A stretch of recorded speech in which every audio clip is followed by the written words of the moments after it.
And she said, the moment I stopped, the power of God touched me. And it was like I was drawn to him. And he began to just put his hand on her and ministered to her. And she started to shake under the presence of God. And she received Jesus on that corner that day. Got radically saved.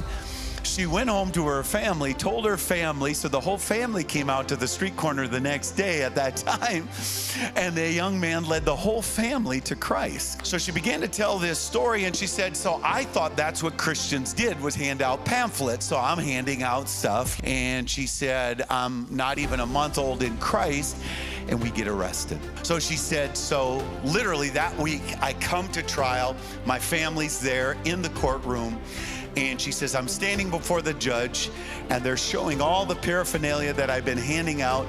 And the judge says, is this true? And she says, yes.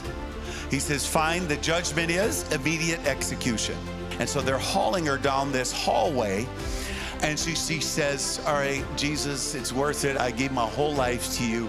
And so they're leading her by these chains. And as they're leading her down this narrow hallway to take her and shoot her out in the backyard, she said, as they're walking me down this hallway, a light shines and Jesus comes walking out and all my chains fall off. And she says, and all these Muslims are screaming and they all go running back in the courtroom. And I'm like, hey, get me out of here, Jesus. And he disappears. So she goes, I walk back into the courtroom and all my chains are off.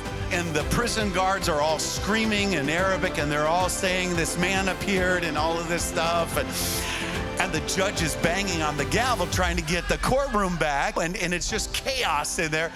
And he looks at her and says, take yourself and your husband, get out of this country with the clothes on your back. That's why I believe the word witness is the word martyr, because every time you evangelize, you die a little bit to yourself.